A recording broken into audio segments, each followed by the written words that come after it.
자, 김동섭의 인사이트 시간입니다. 김동섭 이사 안녕하세요. 네, 안녕하세요. 네. 자, 오늘은 또 어떤 이야기를 해주실지. 오늘 뭐 시장에 지금까지 있었던 미중 간의 뭐 호재도 있을 것 같고요. 사우디의 악재도 있을 것 같은데 어느 쪽의 이야기가 좀 더 무게가 실릴까요? 사실은 그 드론 공격이 이제 유가를 거의 한 10% 정도 끌어올리는 상황까지 나오고 있는데요. 유가의 상승은 미국의 주가를 끌어올릴 수 있는 재료가 되기도 하죠. 왜냐하면 유가 관련주들이 상당히 좀 많기 때문에. 근데 이때까지 유가에 대한 공격이 드론이라는 이제 새로운 양식의 이제 공격이 진행이 되고 있어서 시장이 이제 이거에 대해서 어떻게 받아들일지는 좀 더 지켜봐야 되겠죠. 일단 그 외의 뉴스로는 이제 다가오고 있는 이제 무역 협상에 대한 기대감이 시장을 상당히 좀 강하게 끌어가지고 있고, 또 ECB에서 예금리를 이제 마이너스를 더 확대하는 그런 상황까지 나왔죠. 그런 상황 속에서 이제 미국 시장이 상승을 또 했어요. 또 우리나라 시장은 연휴 기간이었고, 근데 이제 중요한 것은 여전히 그래도 미국 시장이 기술적 분석상으로는 벗어나지를 못하는 국면에 있다. 물론 이것이 벗어나게 된다면 지난번에 말씀드린 것처럼 이제 새로운 추세를 한번 생각해 보겠지만 현재 상태로서는 벗어나지 못했는데 이걸 우리가 호재로 완전히 굳게 믿고 따라갈 것인지에 대해서는 생각을 좀 해봐야 되겠다라고 말씀드릴 수 있고요. 저는 좀 걱정이 굉장히 많이 됩니다. 왜 걱정이 많이 되냐면 금리를 인하를 계속해서 압박하고 있고요. 또 무역 협상 문제가 완전히 종결되지 않은 상태에서 뭐 유로존 같은 데서 예금리를 더 하락시키고요. 이건 시장이 어려울 때 대응하는 방법인데 지금 시장이 정말 어려운가에 대한 부분을 해석을 해야 된다. 물론 우리나라 시장이나 중국은 굉장히 어려운 거 맞습니다. 근데 글로벌 시장 입장에서 본다면 지금의 시장이 그렇게 어렵다고 하기에는 좀 아닌 것 같지 않을까. 제가 우려하는 부분은 지금 쓸 수 있는 카드를 너무 많이 쓰고 있다는 거죠. 선진국들의 지수는 굉장히 높습니다. 높은 위치에서 쓸 수 있는 카드를 너무 쓰는 것이 사실은 굉장히 두렵습니다. 물론 그건 그때 가서 생각해 라고 한다면 할 말은 없습니다.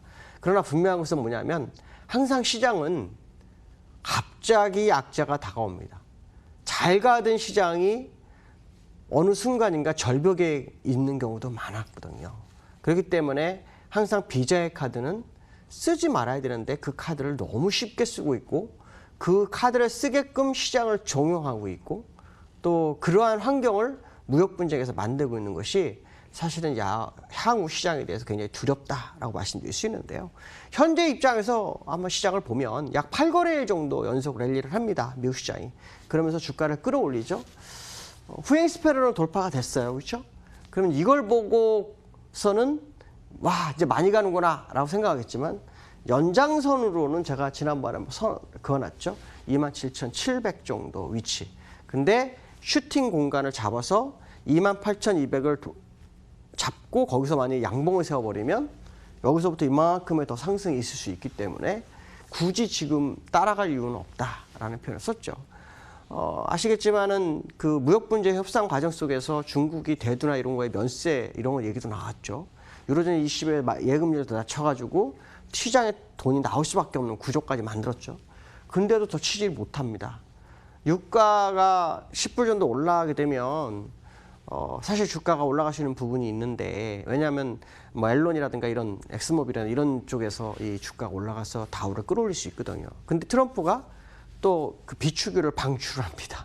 방출 승인합니다. 이렇게 유가를 또 안정시키겠다는 거죠. 그러니까 시장에 굉장히 좀 특이한 경우인데 어쨌든 중요한 것은 뭐냐면 여전히 아무것도 결과는 없다. 근데 그 과정 속에서 시장에 불황이 왔을 때 써야 될 카드를 다 소비하는 것은 굉장히 위험한 발상이 아닐까에 대한 생각을 한 번쯤 해봐야 될 것 같고요. 두 번째는 이주열 하는 총재가 비상대책에 대해서 얘기를 합니다. 이 얘기를 하는데 여기서 한 두 가지 정도 해석을 할 수 있죠. 하나는 금리 인하 하려나? 라는 생각을 한번 할 수 있고요. 두 번째는 버틸 수 있는 임계점을 넘어가기 시작했나? 라는 생각을 할 수 있습니다. 왜냐하면 일반인들도 최악의 상황을 대비한다라고 하면 경기가 굉장히 좋을 때는 안 합니다. 거의 위기에 왔을 때 하거든요. 근데 한국은행에서 최악 상황을 대비하라고 실무진에게 이제 얘기를 하죠. 실제적으로 준비하라. 물론 뭐 멘트성일 수 있겠지만 지금 상황으로 보면은 임계점을 넘어가는 그런 상황이 아닐까라는 생각이 들고 있죠. 그러나 중요한 것은 뭐냐면 최악 상황을 대비하기 전에 할 수 있는 게 있죠. 금리 인하에 대한 기대감이 커지는 상황으로 이끌어가는 것이 아니냐. 결국 좌측 깜빡이가 아닌 우측 깜빡이를 좀 더 강하게 켜주는 멘트 쓸 상황을 한번 생각해 봐야 될 것 같고요. 그렇다면 결국 우리나라의 그 금통위를 기대하게 하는 상황으로 시장을 이끌어가고 있다라는 생각을 해봐야 될 것 같습니다. 그 다음에 세 번째로는요, 원달러가요, 지금 굉장히 많이 내려왔어요. 1183원. 제가 지난번에 1187원 언급했죠. 그 깨지는지 봐야 될 것 같고, 그 시점에서 주가가 위험자산 선호가 되는지를 꼭 봐야 될 것 같다라고 말씀드렸는데, 지금 보시면 정확하게 무너뜨렸어요. 제가 선 그어놓은데요. 이 후행 스팬이 여기서 조금 더 내려오게 되면 이렇게 들어가게 됩니다. 그렇게 되면 위험자산에 대한 기대가 생기죠. 그러니까 이번 주가 이게 주봉이기 때문에 이번 주에 만약에 1187원 이상으로 다시 올라온 모습이 온다면 위험자산엔 기회가 없고요. 만약 이 상태에서 좀 더 내려가서 후행 스팬이 캔들과 이격을 줄이는 양상이 나온다면 주가에 대한 기대가 상당히 클 수 있다 정도는 생각해 봐야 될 것 같습니다. 오늘 여기까지 하겠습니다. 감사합니다.